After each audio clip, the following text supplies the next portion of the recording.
Hello दोस्तों, आप सब कैसे हो। मेरा नाम नील और आपके सुनो हॉरर चैनल में स्वागत है। आज हम बात करने वाले हैं मरीन ड्राइव की कहानी। अगर आप रात को ये कहानी सुन रहे हो तो सावधान हो जाएं। तो चलो कहानी शुरू करते हैं। मुंबई की रातें रंगीन होती हैं, लेकिन मरीन ड्राइव की रातों का एक अलग ही रंग है। चमचमाती स्ट्रीट लाइट्स मिलकर बनती हैं वो क्वींस नेकलेस, जो दूर से देखने में खूबसूरत लगता है। वही मरीन ड्राइव रात के अंधेरे में कुछ कहानियां भी छुपाए हुए हैं, ऐसी कहानियां जिन्हें सुनकर खून जम जाता है। आर्यन कॉलेज का स्टूडेंट था। एक रात दोस्तों के साथ पार्टी करने के बाद वो अकेला ही निकल पड़ा लॉन्ग ड्राइव पर। वक्त देर हो चुकी थी, लेकिन मरीन ड्राइव की हवा उसे खींच रही थी। गाड़ी चलाते हुए वो सोच ही रहा था कि सन्नाटे को अचानक एक आवाज ने तोड़ दिया। लिफ्ट लेने का इशारा करती हुई एक सफेद साड़ी वाली महिला सड़क किनारे खड़ी थी। कुछ देर सोचने के बाद आर्यन ने उसे गाड़ी में बिठा लिया। महिला पीछे की सीट पर चुपचाप बैठी रही। गाड़ी चलती रही, लेकिन पीछे से कोई हरकत नहीं हो रही थी। पीछे का शीशा देखने पर वो सन्न रह गया। सीट खाली थी।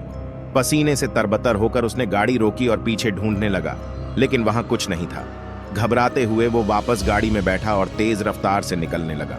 गाड़ी दौड़ती रही। मरीन ड्राइव का कर्व पूरा हुआ, लेकिन सड़क खत्म होने का नाम ही नहीं ले रही थी। वो एक ही जगह पर चक्कर लगा रहा था। तभी सामने से वही महिला आती दिखी। इस बार उसके चेहरे पर खौफनाक मुस्कान थी। चीख निकलती हुई आर्यन ने गाड़ी मोड़ने की कोशिश की, लेकिन गाड़ी मानो किसी सम्मोहन में फंसी हुई थी। महिला गाड़ी के करीब आती गई और आखिर में शीशे से अंदर झांका। उसका चेहरा सफेद था, आंखें खाली और बाल लटके हुए थे। अचानक एक तेज आवाज हुई और आर्यन की आंखें खुल गईं।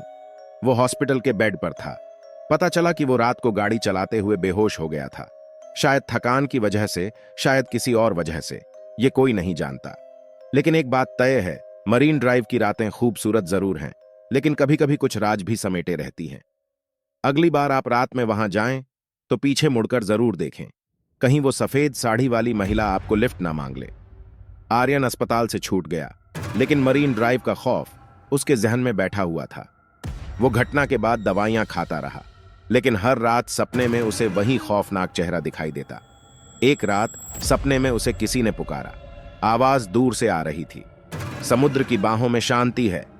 अगली सुबह उठा तो आर्यन को लगा शायद वो फिर से वही सपना देख रहा है, लेकिन कमरे में एक फोटो पड़ा हुआ था। वो फोटो उसी रात का था जब वो बेहोश हुआ था। फोटो में वो गाड़ी चला रहा था, लेकिन पीछे की सीट पर धुंधली सी आकृति दिख रही थी, एक सफेद साड़ी पहने महिला की। डर के मारे आर्यन सीधा मरीन ड्राइव की तरफ भागा। वो उस जगह पर पहुंचा जहां वो बेहोश हुआ था। वहां एक बूढ़े फकीर बैठे हुए थे। कांपते हुए आवाज में आर्यन ने सारी कहानी सुनाई। फकीर ने उसे बताया कि वो महिला एक आत्मा थी, जिसे समुद्र में समाधि नहीं मिली। उसे शांति दो, फकीर ने कहा। उसके लिए समुद्र में फूल छोड़ो और माफी मांगो। आर्यन ने फकीर की बात मान ली। उसने फूल खरीदे और समुद्र किनारे खड़ा होकर माफी मांगी। अचानक हवा चलने लगी और सामने से उसी महिला का चेहरा उभरा, लेकिन इस बार उसके चेहरे पर शांति थी। उसने आर्यन को धन्यवाद दिया और धीरे धीरे हवा में घुल गई। उस दिन के बाद आर्यन को वो खौफनाक सपने आने बंद हो गए। मरीन ड्राइव की रातें अब भी खूबसूरत हैं, लेकिन अब उनके लिए डरावनी नहीं राहत की हैं। कभी कभी कुछ कहानियां अधूरी रह जाती हैं। उन्हें पूरा करने के लिए बस थोड़ी हिम्मत और इंसानियत की जरूरत होती है। कुछ समय बाद आर्यन फिर से मरीन ड्राइव पर गया, इस बार दोस्तों के साथ।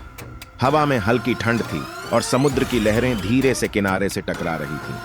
अचानक उसके एक दोस्त ने कंधे पर थपथपाया और पूछा, यार पीछे देख, वो बूढ़ा फकीर बैठा हुआ है, वही जिसने तुझे।